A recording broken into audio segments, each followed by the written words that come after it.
Today I am talking about the wave sweater.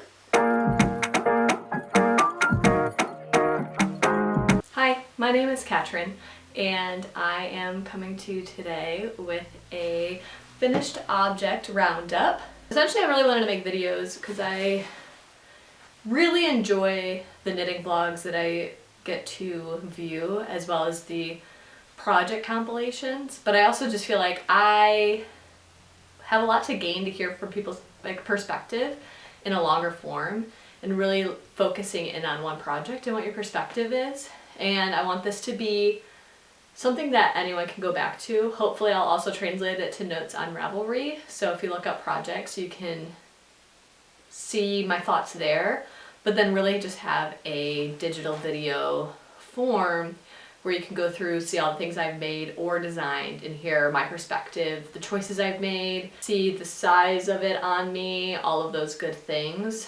So that way, you know, as you're choosing your projects, it's something that can help you inform before you dive in. If this is something you're interested in, please like and subscribe. Let me know in the comments if you've made the sweater or used this yarn, or if you would like to. I'd like to hear your perspective on that. So today I am talking about the wave sweater. I casted this one on January 1st of 2025, so just in time for the new year, and I really loved how it turned out. I worked on it very exclusively because it is a part of a collaboration with Sewrella yarn, so I'm excited to wear it a lot. How this will work is I'll kind of give you an overview of the sweater and then I'll try it on and we'll talk about the fit and all of those things. The yarn that I used is Sewrella yarn. I used their worsted base, which is a 100% superwash merino wool in 218 yards per 100 grams, and it is a 4-ply. The colors that I used are Bunny, Slope, and Cognac. The inspiration from this project came when Sewrella Yarn had reached out to me to be a part of their affiliate program, and they had offered to send me some colors from their winter tonal collection. I think their winter tonal collection is a really good idea because it gives you the chance to get yarn a little bit closer to the season in which you're ordering them. We all know that the big indie dyed yarn drops can sometimes take a while to get to us and we get really excited about the project that we planned. Whereas this one, I believe it takes about 8 to 10 weeks and they have new colors seasonally. It's really awesome to see indie dyers change things a little bit, especially within the seasonal color frame. I was really excited to be a part of it. So the inspiration from this collection, they said, was a winter ski trip vibe. So I've never gone on a winter ski trip, but I've always dreamt of going and drinking hot cocoa by the fire, maybe sitting and knitting a little bit, ultimate hygge vibes. So I was really excited to hear that inspiration and ultimately decide on my project.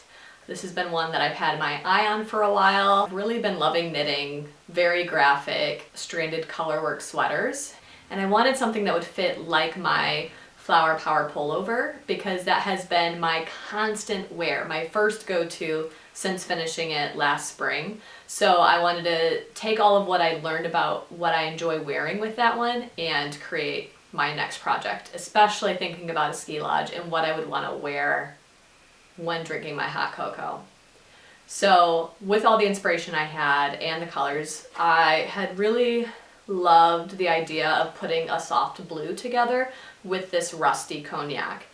I wear a lot of cognacs and I'm really starting to integrate a little bit more blue, and I think that this would just go really well with the various pants that I have, as well as layering with dresses or skirts. I think that this color just works seamlessly with my wardrobe. Now I am an affiliate and their winter tonal collection is available until the 23rd, so Sunday. You only have a couple more days left if you're interested in the colors they have, and if you are interested in supporting myself as well as Sewrella Yarn, I'll put my affiliate link down below. Also, absolutely no pressure. I think there's so many good yarns out there that I hope, you know, whether you knit a wave in these colors, different colors, that you'll be really excited about knitting because we all need that in this world. When I was picking a pattern, I really wanted something that was color work and that I could really showcase a couple of the Sewrella colors. I put together some inspiration slides to help me decide, and ultimately was really the most excited about the wave sweater by Spektakelstrik.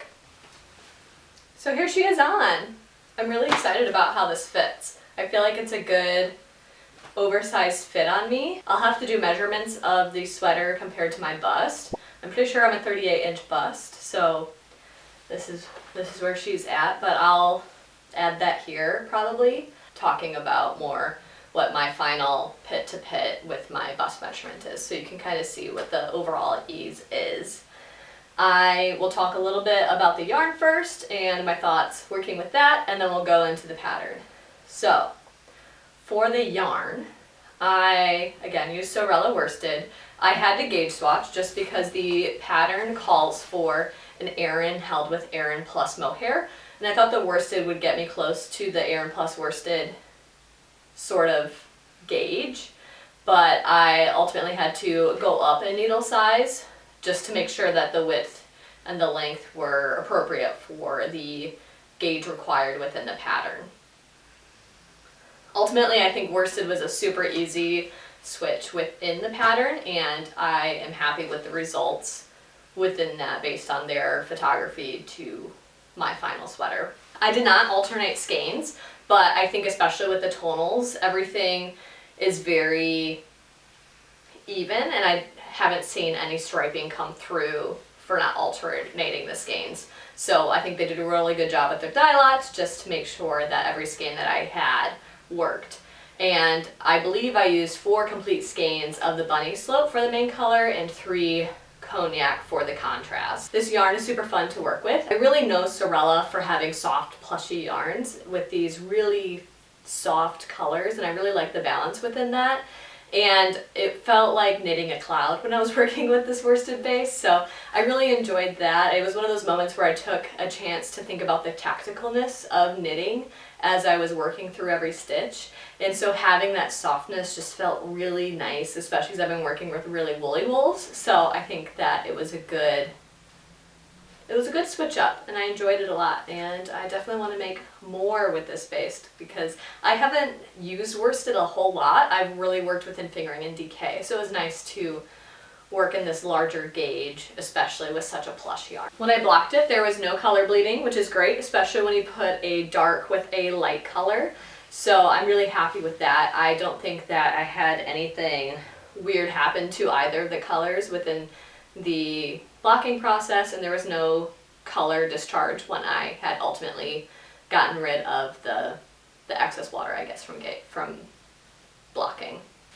I would say the one thing to keep in mind when you're doing a light and a dark color is when you carry and pick up your floats, so you can see where I kind of consistently, maybe it's a little blurry, you can see where I consistently held the yarn and caught my floats, but ultimately when you see the total pattern on the sweater, you don't really see that underneath. So it definitely hides the red pretty well underneath the soft blue, but you can still see, you know, it is a knitted garment, so you can see a little bit through in between stitches, but I think that adds to the fun of it.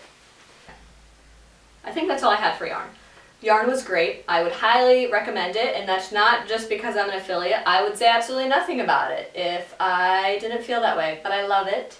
It's fantastic. If you're looking for a good worsted weight, try out Sewrella. So this pattern does only have 4 sizes. It goes up to a 61-inch bust, but you really need to figure out what type of ease you want within that framework. I had picked out size 2 with a 10-inch ease suggestion. When I was picking my sizes, I was a little bit particular to see where the placement of the wave was on the raglan, and I did ultimately choose 2 because I liked the visual, but also the 10 inches of ease got me closest to the fit of my Flower Power pullover, and that's exactly what I wanted in a wintry pullover. General details that I did change is I followed the cast on for the neck, but I did change the bind off. I did a tubular bind off instead of the called for one. I personally just really like how it fits.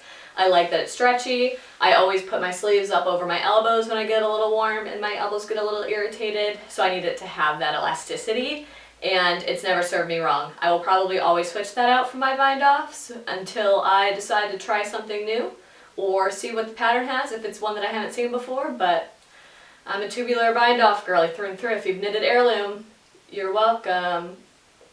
Due to the scale of the wave, it is the same scale for every size. Now, that requires a little bit of different things when you get to this raglan placement, because you do want the waves to line up horizontally. And so it doesn't necessarily match here, which is fine. It took me a while to think through whether I wanted to do something weird or not, and ultimately I decided to go with the pattern, because the nice thing is it does tell you where to start for each size, but you have to think about it intuitively a little bit, and it does allow you to have a nice centered wave on the shoulder, and I think that's a really crisp detail to consider even if it doesn't line up in the raglan. It makes sense ultimately in how it's constructed. Even if it's not my visual preference, I respect it and I really like how it lines up here, and it always lines up here. So that way it's not variable in that placement per size. It should come out that way. It just might change where it's going on the raglan. One thing I will say about how the pattern is written, this is not a beginner pattern. You really need to be able to visualize what is being asked and what is happening each step of the way. Once you get through all this is, color work in the round, you can get through that. Writing is really simplified, which I think is really great for someone like me who likes to read instructions but ultimately goes rogue from time to time. But you really need to think about it each step of the way and what it's asking you to do, especially within the color placements within the charts. That is a little bit fiddly and something to be careful of if you decide to knit this pattern. I do really like it and I like the end result, so it's just whether it's up to you to decide whether you're ready to visualize each step of the way before you embark on this project. Speaking of going rogue, I went rogue on the underarm sleeve because I noticed that I could just make it match up on this one instead of just having the 2-stitch variable all the way down. So I made this match up on both sleeves because I felt like it and I thought it was funny. No one will see it anyways because my arms will be like this. But hey, it was fun. The other thing you need to pay close attention to is where you're starting your wave, especially the second wave once you're in the yoke, because it can be a little bit difficult to balance with the increases. It could just be me, but I think just really be careful so that way you can make sure all of your waves line up the way that they're intended. Count to make sure all the stitches are placement right, because the top is always going to be the same stitches, the bottom are always going to be the same, so you want to make sure you can see like where one starts and one ends, so you know where you're starting this one when it begins down here. That was a little fiddly, so be careful with that. Also, short rows. I think it was great how they did the short rows because it's not in pattern and it is jersey. But does anyone else feel like you always forget what you're doing when you do short rows? Like, I've done short rows, I know how to do short rows, I know how I prefer to do short rows, but every time I approach them, it feels like I've forgotten how to knit. It's really fun. Okay, so to recap all of my thoughts that I just yapped at you. Love the yarn. Worsted from Sewrella. It's great, it's plush, it's super wash. Just make sure that you gauge swatch so you hit gauge and you know what you're going to expect from the ultimate result. For the pattern, just make sure that you can think each step of the way and that you have enough color work experience that you can think about what you're doing and where when you're in places like yoke increasing. Ultimately, I hope you enjoyed this little bit of a longer perspective on this project, and I've really loved sharing and talking with you about everything that I have done with it. And if you would like to see any of my other projects, if you follow me on Instagram, let me know in the comments. I will maybe start with my designs, maybe interject a few here and there, and I'd love to talk more about my projects in this format so that way you can make informed choices as you search and decide and look for your next project. Anyways, I hope you have a great rest of your day and thanks for joining me.